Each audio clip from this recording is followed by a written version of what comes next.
ಯಾವ ರೀತಿ ಮಾನವನ ಮಿದುಳು ಕಾರ್ಯನಿರ್ವಹಿಸ್ತದೆ ಅನ್ನೋದನ್ನ ನೋಡೋಣ. ಇಲ್ಲ ಮಾನವನ ಮಿದುಳು ತೆಗಿಯಕ್ ಬರ್ತದ, ಬಹಳ ಸರಳದ, ಹೌದಾ?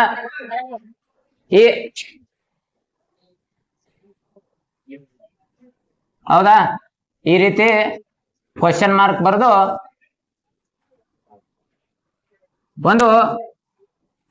ಒಂದು ಪಕ್ಷಿ ಅಥವಾ ನವಿಲ್ ಬರೆದ್ರೆ ಯಾವ ರೀತಿ ಬರೀತೀರಿ? ಹಿಂಗ್ ಬರೀತಿರ್ಲೋ, ಇದ್ರ ಉಲ್ಟಾ ಬರಿಬೇಕು ನೀವು. ಹೆಂಗ್ ಬರಿಬೇಕ್ರಿ? ಇದ್ರ ಉಲ್ಟಾ ಇಲ್ಲಿ ಬರಿಬೇಕು, ಹೌದಾ? ಬರೀತೀರಿ. ಬರ್ದಾದ್ಮೇಲೆ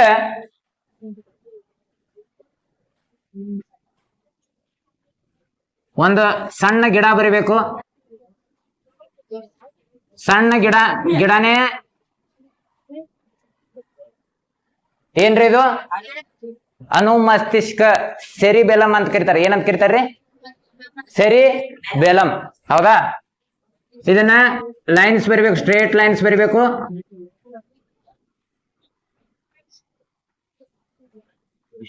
ಹೌದಾ? ಎಲೆಗಳಲ್ಲಿ ಯಾವ ರೀತಿ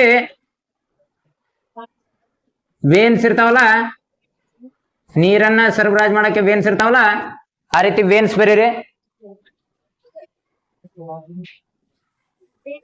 ಇದಾದ್ಮೇಲೆ ಒಂದು ಇಲಿಯ ಆಕಾರ, ಇದು ಇಲಿಯ ಮುಖ, ಇದು ಇಲಿಯ ಕಾಲು, ಇದು ಇಲಿಯ ಹೊಟ್ಟೆ, ಇದು ಇಲಿಯ ಬಾಲ, ಹೌದಾ? ಇದೇ ಪಿಟ್ಯುಟರಿ ಗ್ರಂಥಿ, ಇದೇ ಪಾನ್ಸು, ಇದೇ ಮೆಡುಲಾ ಅಬ್ಲಾಂಗೇಟ. ಒಂದು ನೇರವಾದ ಲೈನ್ ಎಳಿಬೇಕು ಇದ್ರ ಬಾಜು, ಗೊತ್ತಾಗ್ತದ? ಇಷ್ಟು ಬರದ್ರಿ ಮುಗಿತ್ ನಿಮ್ದು. ಇಷ್ಟು ಬರದ್ರಿಲ್ಲ, ಮೆದುಳು ತೆಗಿಯೋದು ಮುಗಿದೋಯ್ತು. ಏನ್ ಇಡ್ಬೇಕ್ರಿ? ನಿಮ್ಗೆ ದೊಡ್ಡ ಗಿಡ ಮಾಡಕ್ ಬರೋದಿಲ್ಲಲ್ರಿ, ಮಹಾಮಸ್ತಿಷ್ಕ ತೆಗಿಯಕ್ ಬರೋದಿಲ್ಲಲ್ರಿ, ಇದ್ರ ಬಾಜು ಏನ್ ಇಡ್ರಿ? ಇದ್ರ ಮೇಲೆ ಪ್ರೊಟ್ರಾಕ್ಟರ್ ಇಡ್ರಿ. ನಿಮ್ ಕೋನ ಮಾಪಕ ಇರ್ತದಲ್ರಿ, ಕೋನ ಮಾಪಕ ಇಟ್ಟು ತೆಗೀರಿ. ಏನಾಗ್ತದ್ರಿ? ಮಹಾಮಸ್ತಿಷ್ಕ ರೆಡಿ ಆಗ್ತದ, ಹೌದಾ? ಮಹಾಮಸ್ತಿಷ್ಕ ಆಯ್ತು. ಇಲ್ಲಿ ಏನ್ ಮಾಡ್ರಿ? ಈ ರೀತಿ ಲೈನ್ಸ್ ಮಾಡ್ರಿ. ಇದು ಮೆದುಳನ್ನ ಯಾವ ರೀತಿ ತೆಗಿಬೇಕು ಅನ್ನೋದು ಸ್ಟೆಪ್ ವೈಸು ಹಾಕಿದ್ದೀನಿ, ನೀವು ನೋಡ್ರಿ, ವಿಡಿಯೋ ನೋಡ್ರಿ. ಮೆದುಳು ಸ್ಟೆಪ್ ಬೈ ಸ್ಟೆಪ್ ಏನ ಲಾಸ್ಟ್ ಕ್ಲಾಸಲ್ಲಿ ಹೇಳಿದಲ್ಲ ಅದು ಇದೆ. ಇಲ್ಲಿ ನೋಡ್ರಿ, ಇದು ಮೆದುಳಿನ ಅತ್ಯಂತ ದೊಡ್ಡದಾದ ಭಾಗ ಯಾವ್ದಾವ್ರಿ? ಮಹಾಮಸ್ತಿಷ್ಕ, ಹೌದಾ? ಮಹಾಮಸ್ತಿಷ್ಕ ಎಲ್ಲ ಜ್ಞಾನಕ್ಕೆ ಬುದ್ಧಿಗೆ ಸಂಬಂಧಪಟ್ಟ ಆಕ್ಟಿವಿಟಿಗಳು ಎಲ್ಲಿ ನಡೀತಾವ್ರಿ? ಮಹಾಮಸ್ತಿಷ್ಕದಲ್ಲಿ ನಡೀತಾವ್.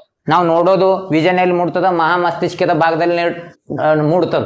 ನಾವು ಕೇಳಿಸ್ಕೊಂಡಿರುವ ಶಬ್ದ ಎಲ್ಲಿ ಅರ್ಥೈಸ್ಕೊಳ್ಳಲ್ಪಡ್ತದ? ಮಹಾಮಸ್ತಿಷ್ಕದಲ್ಲೇನೆ, ಹೌದಾ? ಮಹಾಮಸ್ತಿಷ್ಕದಲ್ಲಿ 3 ಭಾಗಗಳಿದಾವ್ರಿ. ಒಂದು front lobe, middle lobe, hand lobe, ಹೌದಾ? ಹ್ಯಾಂಡ್ ಲೋಬ್ ಅಲ್ಲಿ ಏನ್ ಬರ್ತಾವ್ರಿ? ಅನುಮಸ್ತಿಷ್ಕ ಬರ್ತದೆ.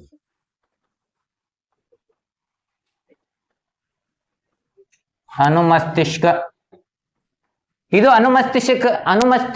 ಅನುಮಸ್ತಿಷ್ಕದ ಕಾರ್ಯ ಏನ್ರಿ? ಸೆರಿಬೆಲಮ್ದ ಕಾರ್ಯ ಏನ್ರಿ? ದೇಹವನ್ನ ಬ್ಯಾಲೆನ್ಸ್ ಮಾಡ್ತದ್ರಿ. ನಾವು ನೇರವಾಗಿ ನಿಂತ್ಕೊಳ್ಳಕ್ಕೆ ಇದು ಸಹಾಯ ಮಾಡ್ತದೆ. ಇದನ್ನ ಇಂಗ್ಲಿಷ್ ಅಲ್ಲಿ ಏನಂತ ಕರಿತಾರ್ರಿ? ಸೆರಿಬೆಲಮ್. ಏನಂತ ಕರಿತಾರ್ರಿ?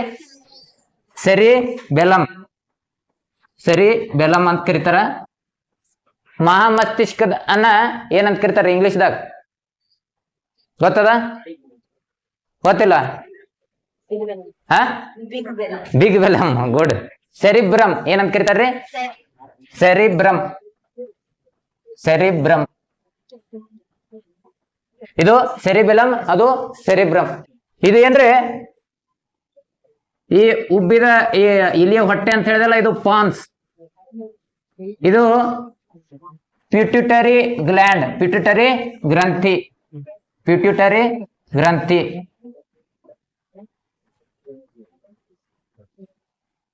ಇದು ಏನಂತ ಕರಿತೀವಿ ನಾವು? ಈ ಪಾರ್ಟ್ ಅನ್ನ ಥೆಲೆಮಸ್ ಅಂತ ಕರಿತೀವಿ. ಏನಂತ ಕರಿತೀವ್ರಿ? ಥೆಲೆಮಸ್, ಹೈಪರ್ ಥೆಲೆಮಸ್. ಈ ಥೆಲೆಮಸ್ ಇದು ಏನದಲ್ಲ, ಥೆಲೆಮಸ್ ಈ ಭಾಗ ಥೆಲೆಮಸ್ ರೀ. ಹೈಪರ್ ಥೆಲೆಮಸ್ ಅಂದ್ರೆ ಮೇಲಿರೋದು, ಥೆಲೆಮಸ್ ಮೇಲಿರೋದೇ ಹೈಪರ್. ಮತ್ ಥೆಲೆಮಸ್ ಕೆಳಗಡೆ ಇರೋದೇನ್ರಿ? ಹೈಪೋ. ಹೈಪೋ ಅಂದ್ರೆ ಕೆಳಗಡೆ, ಹೈಪರ್ ಅಂದ್ರೆ ಏನ್ರಿ ಮೇಲ್ಗಡೆ. ಹೈಪೋ ಥೆಲಮಸ್ ಅಂದ್ರೆ ಥೆಲಮಸ್ ಕೆಳಗಡೆ ಇರೋದು. ಥೆಲಮಸ್ ಕೆಳಗಡೆ ಇರೋ ಭಾಗವನ್ನ ಏನಂತ ಕರಿತೀವಿ ನಾವು? ಹೈಪೋ ಥೆಲಮಸ್. ಹೈಪೋ ಥೆಲಮಸ್.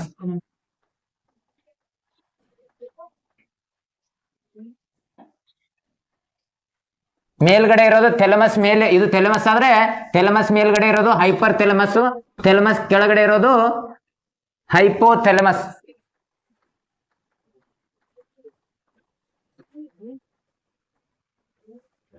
ಹೈಪೋಥೆಲಮಸ್ ದೇಹದಲ್ಲಿರುವ ಹಲವಾರು ಕ್ರಿಯೆಗಳನ್ನ ನಿಯಂತ್ರಣ ಮಾಡ್ತದೆ. ಮೊದಲು ಮಾಸ್ಟರ್ ಗ್ಲ್ಯಾಂಡ್, ಪಿಟ್ಯುಟರಿ ಗ್ರಂಥಿಯನ್ನ ಮಾಸ್ಟರ್ ಗ್ಲ್ಯಾಂಡ್ ಅಂತ ಕರಿತಿದ್ರು.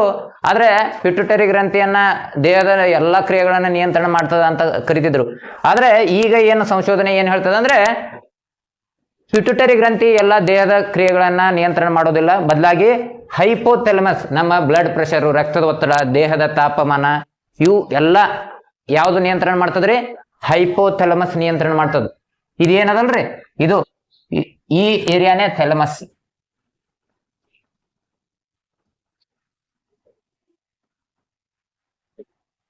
ಹೌದಾ? ಇದ್ರ ಮೇಲಿರೋದು ಹೈಪರ್ ಥೆಲಮಸ್, ಕೆಳಗಡೆ ಇರೋದು ಹೈಪೋಥೆಲಮಸ್. ಮಸ್ತಿಷ್ಕ ಇಲ್ಲಿ ನೋಡ್ರಿ ಒಂದೊಂದಾಗಿ. ಇದು ಏನ್ರಿ? ಮಿದುಳು ಬಳ್ಳಿ. ಮಿದುಳು ಬಳ್ಳಿಯನ್ನ ಮೆಡುಲಾ ಅವಲಾಂಗೇಟ ಅಂತ ಕರಿತಾರೆ. ಏನಂತ ಕರಿತಾರ್ರಿ? ಮೆಡುಲಾ ಅವಲಾಂಗೇಟ.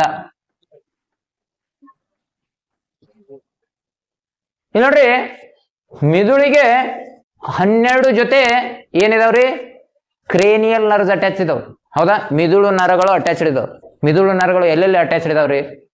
ಕಣ್ಣಿಂದ ಹೋಗಿ ಸೀದಾ ಕಣ್ಣಿಂದ ನರ ಹೋಗಿ ಎಲ್ಲಿ ಅಟ್ಯಾಚ್ ಅದ್ರಿ? ಮಿದುಳಿಗೆ ಅಟ್ಯಾಚ್ ಅದ. ಕಿವಿಯಿಂದ ಮಿದುಳಿಗೆ ಅಟ್ಯಾಚ್ ಅದ. ಹೌದಾ? 12 ಜೊತೆ ನರಗಳಿದಾವ್. 12 ಪೇರ್ಸ್ ಆಫ್ ಕ್ರೇನಿಯಲ್ ನರ್ವ್ಸ್ ಇದಾವ್.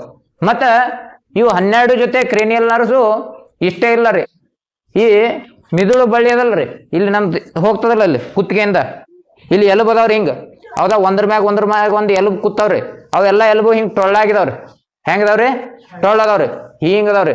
ನಡ್ಬರ್ಕ್ ಗ್ಯಾಪ್ ಅದಲ್ಲ, ಅಲ್ಲಿ ನರಗಳು ಹೋಗ್ಯಾವ್ರಿ. ಸಲೈನ್ ಪೈಪ್ದಂತ ನರಗಳು ಹೋಗ್ಯಾವ್ರಿ. ಹೌದಾ? ಎಷ್ಟು? 31 ಜೊತೆ ಕ್ರೇನಿಯಲ್ ನರ್ವ್ಸ್. ಇದು ಯಾವುದು? Spinal nerves. ಹೌದಾ? ಅವು ಎಲ್ಲ ಮಿದುಳು ಬಳ್ಳಿಯ ನರಗಳು ಎಲ್ಲ ನಮ್ಮ ಕೈಕಾಲು ಭಾಗ, ಎಲ್ಲ ಹೊಟ್ಟೆ, ಕೈಕಾಲು ಎಲ್ಲ ಭಾಗಗಳಿಗೆ ಏನದಾವ್ರಿ? ಅಟ್ಯಾಚ್ಡ್ ಅದಾವ. ಎಲ್ಲ ಹೋಗ್ಯಾವ. ಇಲ್ಲಿಂದ ಎಲ್ಲ ನರಗಳು ನಮ್ಮ ದೇಹದ ಎಲ್ಲಾ ಭಾಗಗಳಿಗೆ ಹರಡಿಕೊಂಡವ. ಈ ಇನ್ಫಾರ್ಮೇಶನ್ ಅನ್ನ, ಮಾಹಿತಿಯನ್ನ ನಾವು ಕಣ್ಣಿಂದ ಕಿವಿಯಿಂದ ಕೇಳಿದ ಮಾಹಿತಿಯನ್ನ ಈ ಮೆದುಳಿನ ಮಹಾಮಸ್ತಿಷ್ಕದಲ್ಲಿ ಏನಾಗ್ತದ್ರಿ? ಪ್ರೋಸೆಸ್ ಆಗ್ತದೆ. ನಾವು ನೋಡ್ತೀವಿ, ಒಂದು ವಸ್ತುವನ್ನ ನೋಡ್ತೀವಿ, ಆ ನೋಡಿದ ವಸ್ತು ಏನಾಗ್ತದ್ರಿ? ರಾಸಾಯನಿಕವಾಗಿ ನಾವು ಕಣ್ಣಾಗ ನೋಡ್ತೀವಲ್ಲ, ಅದು ರಾಸಾಯನಿಕವಾಗಿ ಸ್ಟಿಮ್ಯುಲೇಟ್ ಆಗ್ತದೆ. ನಮ್ಮ ಶರೀರದಲ್ಲಿ ಎಷ್ಟೋ ರಾಸಾಯನಿಕಗಳಿದಾವ. ಅವು ರಾಸಾಯನಿಕಗಳು ಏನ್ ಮಾಡ್ತಾವ್ರಿ? ಸ್ಟಿಮ್ಯುಲೇಟ್ ಮಾಡ್ತಾವ. ಯಾವುಗಳನ್ನ ಸ್ಟಿಮ್ಯುಲೇಟ್ ಮಾಡ್ತಾವ್ರಿ? ನರಕೋಶಗಳನ್ನ ಸ್ಟಿಮ್ಯುಲೇಟ್ ಮಾಡ್ತಾವ. ಈ ರಾಸಾಯನಿಕಗಳು ಏನಾಗ್ತಾವ್ರಿ? ಏನಾಗಿ ನರಕೋಶಗಳಲ್ಲಿ ವಿದ್ಯುತ್ ಆವೇಗಗಳಾಗಿ ಪರಿವರ್ತನೆ ಆಗ್ತಾವ. ವಿದ್ಯುತ್ ಆವೇಗಗಳು ಮೆದುಳಿನಲ್ಲಿ ಹೋಗಿ ಏನ್ ಮಾಡ್ತಾವ್ರಿ? ಮಾಹಿತಿಯನ್ನ ನೀಡ್ತಾವ, ಡಿಕೋಡ್ ಆಗ್ತಾವ. ಹೌದಾ? ಉದಾಹರಣೆಗೆ ಒಂದು ಕಂಪ್ಯೂಟರ್ದಲ್ಲಿ ಒಂದು ಫೈಲ್ ಸೇವ್ ಮಾಡಿರಿ. ಹೌದಾ? ಏನೋ ಹೆಸರು ಕೊಟ್ಟಿರಿ.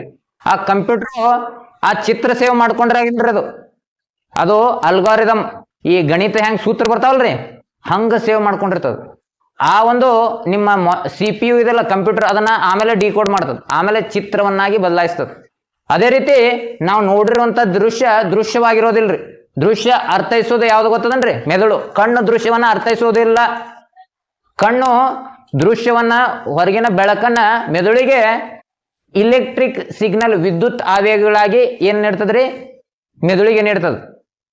ಆ ಮೆದುಳು ಏನ್ ಮಾಡ್ತಾರೆ? ಆ ದೃಶ್ಯ ಹಿಂಗಿಂಗಿದೆ ಅಂತ ಮೆದುಳು ಅರ್ಥೈಸ್ತದ. ಕೆಲವ್ರು ಕಣ್ಣೆಲ್ಲ ಚಲೋದವ್ರಿ, ಆದ್ರೆ ಬ್ರೈನಿಗೆ ಏನಾಗಿದ್ರಿ? ಆಕ್ಸಿಡೆಂಟ್ ಆಗಿದೆ, ಡ್ಯಾಮೇಜ್ ಆಗಿದೆ, ಏನೋ ಒಂದು ಗಡ್ಡೆ ಆಗಿರ್ತದ್ರಿ. ಅವಾಗ ಆ ಕಣ್ಣಿನ ನರವನ್ನ ಆ ಗಡ್ಡೆ ಒತ್ತಿರ್ತದ ನೋಡ್ರಿ. ಅವಾಗ ಅವ್ರ ಕಣ್ಣೆಲ್ಲ ಚಲೋನೇ ಇರ್ತಾವ, ಆದ್ರೆ ಕಣ್ಣು ಕಾಣಿಸಂಗಿಲ್ಲ. ಯಾಕೆ ಕಾಣಿಸಂಗಿಲ್ರಿ? ಮಿದುಳು ಆ ಕಣ್ಣು ನೋಡಿರುವಂತ ವಿದ್ಯುತ್ ಆವೇಗಗಳು ಎಲ್ಲಿ ಮುಟ್ಟೋದಿಲ್ರಿ? ಮಿದುಳಿಗೆ ಮುಟ್ಟೋದಿಲ್ರಿ. ಯಾವಾಗ ಆ ವಿದ್ಯುತ್ ಆವೇಗಗಳು ಮಿದುಳಿಗೆ ಮುಟ್ಟೋದಿಲ್ಲ ನೋಡ್ರಿ, ಅವಾಗ ಆ ದೃಷ್ಟಿ ಎಂತ ದೃಷ್ಟಿ ಅದ ಅನ್ನೋದು ಅರ್ಥೈಸುವಿಕೆ ಆಗೋದಿಲ್ಲ. ಗೊತ್ತಾಗ್ತದ? ಈ ಸೆರಿಬೆಲಮ್ ಈಗ ಬರ್ರಿ ಮಸ್ತಿಷ್ಕ ಇದೆಲ್ಲ ಮಾಡ್ತದ, ಆಲೋಚನೆ ಮಾಡ್ತದ್ರಿ. ಹೌದಾ? ಕಾಗ್ನೇಟಿವ್ಗೆ ಸಂಬಂಧಪಟ್ಟಂತ, ಬುದ್ಧಿಗೆ ಸಂಬಂಧಪಟ್ಟಂತ ಎಲ್ಲಾ ಕ್ರಿಯೆಗಳು, ನೋಡುವಿಕೆ, ಕೇಳುವಿಕೆ, ಆಲೋಚನೆ, ನೀವು ಲೆಕ್ಕ ಬಿಡಿಸೋದು, ನೀವು ರಿಕಾಲ್ ಮಾಡೋದು, ಮನನ ಮಾಡೋದು ಅಥವಾ ನೆನಪು ಮಾಡ್ಕೊಳ್ಳೋದು ಎಲ್ಲ ಎಲ್ಲಿ ನಡೀತದ್ರಿ? ಮಸ್ತಿಷ್ಕದಲ್ಲಿ ನಡೀತದ್ರಿ. ಇನ್ನ ಅನುಮಸ್ತಿಷ್ಕದ ಕಾರ್ಯ ಏನ್ರಿ? ಮಸ್ತಿಷ್ಕದ ಮುಖ್ಯವಾದ ಕಾರ್ಯ ಏನಂದ್ರೆ ದೇಹದ ನಿಯಂತ್ರಣ, ಬಾಡಿ ಬ್ಯಾಲೆನ್ಸಿಂಗ್. ಹಿಂಗ್ ಬೀಳಲಾರ್ದಂಗ ತಡೀತದ್ರಿ. ಹೌದಾ? ಹಿಂಗ್ ಯಾವಾಗ ಬೀಳ್ತಾರ್ರಿ ನೋಡ್ರಿ, ವಿಚಾರ ಮಾಡ್ರಿ. ಹಿಂಗ್ ಜೋಲಿ ಹೊಡಿತಾರ ನೋಡ್ರಿ, ಸರಾಯಿ ಕುಡ್ದಾಗ ಜೋಲಿ ಹೊಡಿತಾರ್ರಿ. ಹೌದಾ? ಸರಾಯಿ ಕುಡ್ದಾಗ ಜೋಲಿ ಹೊಡ್ಯಾಕ್ ಏನ್ ಕಾರಣ ಅಂದ್ರ ಅದು ಸರಾಯಿ ಮುಖ್ಯವಾಗಿ ಏನನ್ನ ಇಫೆಕ್ಟ್ ಮಾಡ್ತದಂದ್ರ ಅನುಮಸ್ತಿಷ್ಕವನ್ನ ಇಫೆಕ್ಟ್ ಮಾಡ್ತದ್ರಿ. ಅದಕ್ಕೆ ಅವ್ರಿಗೆ ನೇರವಾಗಿ ನಿಂತ್ಕೊಳಕ್, ಬಾಡಿ ಬ್ಯಾಲೆನ್ಸ್ ಮಾಡಕ್ ಬರಲ್ರಿ. ಸರಾಯಿ ಕುಡಿದು ಜೋಲಿ ಹೋಗ್ತದ್ರಿ. ಅವ್ರಿಗೆ ಯಾಕೆ ಜೋಲಿ ಹೋಗ್ತದಂದ್ರೆ ಅವ್ರ ಅನುಮಸ್ತಿಷ್ಕ ಅಫೆಕ್ಟೆಡ್ ಇರ್ತದ್ರಿ, ಅದ್ರ ಮೇಲೆ ಪರಿಣಾಮ ಆಗಿರ್ತದ್ರಿ. ಅದು ತನ್ನ ಕೆಲಸವನ್ನ ಪೂರ್ತಿಯಾಗಿ ಮಾಡಕ್ ಬರಂಗಿಲ್ರಿ. ಅವಾಗ ಏನ್ ಮಾಡ್ತಾರ್ರಿ? ಜೋಲಿ ಹೊಡಿತಾರ್ರಿ. ಹೌದಾ? ಸರಾಯಿ ಕುಡಿಲಾದ ಸ್ಟೇಟ್ ನಿಂತಾನ್ರಿ, ಕುಡ್ದವ ಯಾಕೆ ಜೋಲಿ ಹೊಡಿತಾನ್ರಿ? ಅವನ ಮೆದುಳಲ್ಲಿ ಅನುಮಸ್ತಿಷ್ಕ ಅಫೆಕ್ಟೆಡ್ ಇದ್ರಿ. ಹೌದಾ? ಗೊತ್ತಾಗ್ತದ? ಇನ್ನ ಇಲ್ಲಿ ಬರ್ರಿ, ಪಾನ್ಸ್ ಏನ್ ಮಾಡ್ತದ್ರಿ? ನಮ್ಮ ಇದೊಂಥರ ಹಿಂಗ್ ಸಾಕೆಟ್ ಇದ್ದಂಗ ಅದರಿ. ನಮ್ಮ ಮಿದುಳು ಮತ್ತು ಇದು ಮಿದುಳು ಬಳ್ಳಿ, ಈ ಕುತ್ತಿಗೆ ಅದಲ್ರಿ, ಇದೇ ಮಿದುಳು ಬಳ್ಳಿ ಸೀದಾ ಒಳಗೆ ಹೋಗ್ತದಲ್ಲ, ಕೆಳಗಡೆ ಹೋಗ್ತದಲ್ಲ, ಬೆನ್ನು ಮೂಳೆ ಒಳಗೆ. ಇದು ಮೆದುಳು ಹಿಂಗಾದ್ರೆ ಈ ಪಾನ್ಸ್ ಮೇಲೆ ಇದು ಮೆದುಳು ಈ ರೀತಿ ಕೂತದ್ರಿ. ಹೌದಾ? ಇದು ಮೆದುಳು ಬಳ್ಳಿಯಲ್ಲಿರುವ ಬರುವ ಮಾಹಿತಿಗಳನ್ನ ಎದಕ್ ಮುಟ್ಟಿಸ್ತದ್ರಿ? ಮೆದುಳಿಗೆ ಮುಟ್ಟಿಸ್ತದ್ರಿ. ಜೊತೆಗೆ ಮೆದುಳಿನ ಮಾಹಿತಿಯನ್ನ ಈ ಕೆಳಗಡೆ ಎಲ್ಲಾ ದೇಹದ ಎಲ್ಲಾ ಭಾಗಗಳಿಗೆ ಮುಟ್ಟಿಸ್ತದೆ. ಗೊತ್ತಾಗ್ತದ? ಈಗ ನರ್ವಸ್ ಸಿಸ್ಟಮ್ ಅಲ್ಲಿ, ಈ ಒಂದು ಕೇಂದ್ರೀಯ ನರ ವ್ಯವಸ್ಥೆಯಲ್ಲಿ 2 ಭಾಗಗಳಿದಾವ್ರಿ. ಒಂದು ಸೆಂಟ್ರಲ್ ನರ್ವಸ್ ಸಿಸ್ಟಮು, ಮತ್ತೊಂದು ಪರದಿ ನರವ್ಯೂಹ. ಒಂದು ಕೇಂದ್ರೀಯ ನರವ್ಯೂಹ, ಇನ್ನೊಂದ್ರಿ ಪರದಿ ನರವ್ಯೂಹ. ಕೇಂದ್ರೀಯ ನರವ್ಯೂಹ ಏನನ್ನ ಒಳಗೊಂಡಿದೆ? ಹೌದಾ? ಇದಾಯ್ತಾ?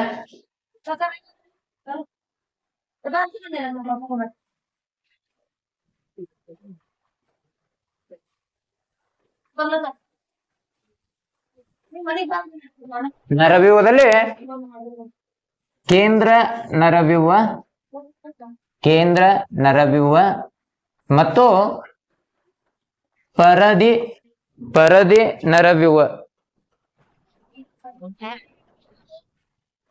ಕೇಂದ್ರ ನರವ್ಯೂಹ, ಎರಡನೇದ್ರಿ ಪರದಿ ನರವ್ಯೂಹ.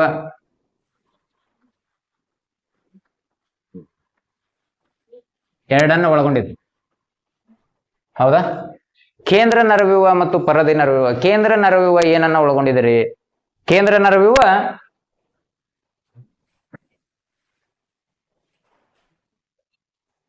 ನರವ್ಯೂಹ ಒಳಗೊಂಡಿರುವ ಅಂಶಗಳು ಮಿದುಳು ಮತ್ತು ಮಿದುಳು ನರಗಳು.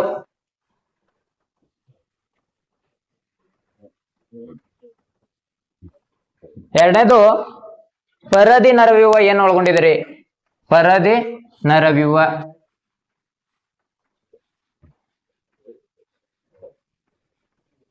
ಏನು ಒಳಗೊಂಡಿದೆ? ಮಿದುಳು ಬಳ್ಳಿ ಮತ್ತು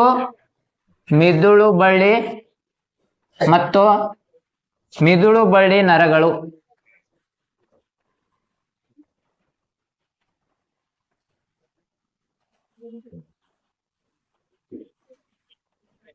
ಓಕೆ.